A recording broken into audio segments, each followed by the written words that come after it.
Isang araw, sa pagkabagot ni Ben, nag-scroll-scroll siya sa kanyang cellphone hanggang sa may lumabas na live ng nagtitinda ng lotion, pampaputi at pampakinis. Ito ang sikat sa ngayon na product, ang Nyebeng Itim. Marahil iisipin ng karamihan na hindi tugma sa produkto ang pangalan nito, ngunit pinaghirapan nilang ibenta ito. Ang nagtitinda ay nagangalang Sahara. Siya'y may nakababatang kapatid na kasama niyang nagtitinda ng kanilang produkto.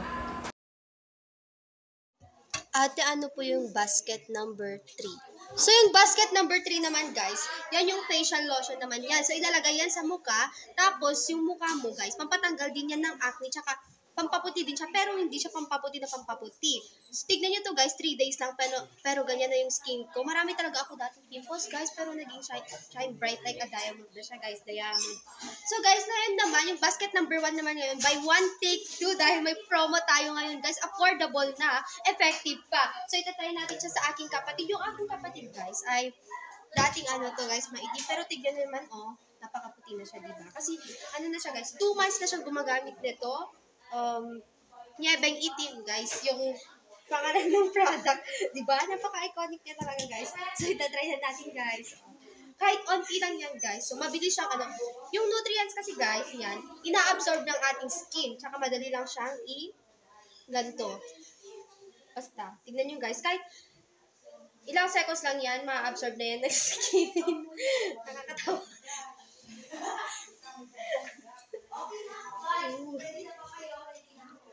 So guys, napapansin nyo ba guys? Nakikita nyo, pumuti siya, di ba?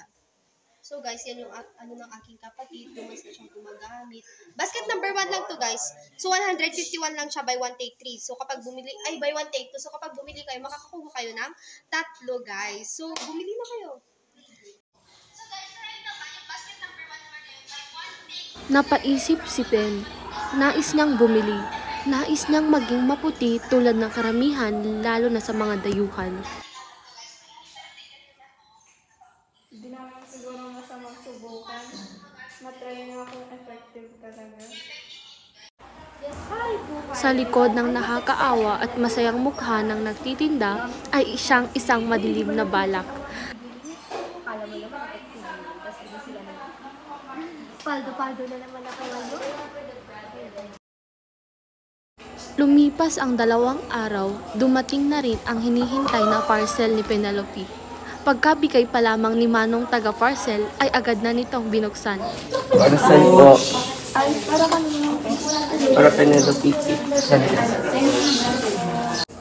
Isang gabi, bago niya mapagpasyahang matulog, ay naglagay muna siya ng tantsadong dami ng lotion sa kanyang palad at ipinahid sa kanyang braso. Sana naman effective kang lotion ka. Kinaumagahan, nagising na siya at bumangon. Akmang mag-uunat na sana, ngunit napansin niyang namamalat ang kanyang braso. Agaran siyang naligo at pumunta sa isang dermatologist sa bayan. Ano po may tutulong ko sa inyo? Kasi po, doktor, kasi po kita ko po pagkagising ko, naman po ito po sa partner ng kamay ko. Sobrang mahapde and makapin po siya. So, ano po pwede po gawin? Kung ganun, may napansin ba kayong dahilan kung bakit naging ganon? Baka po kasi nag-order po ko ng isang product online and lotion po siya. Anong produkto yan? Yung tinatawag niya Nyebeng Itim. Ay sus! Naka! Na-scam ka na ata! Yung produktong yan, hindi siya FDA approved. Oh. Paano mo ito nahanap? Nakita ko lang po siya sa TikTok shop online po.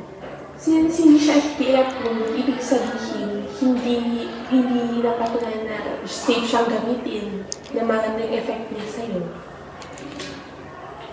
Ano pa yung sa naman? Siguro, may produkto pa kung ibibigay na lang sa'yo. Yung may nireset na akong gamot sa'yo. Patingin na lang ano.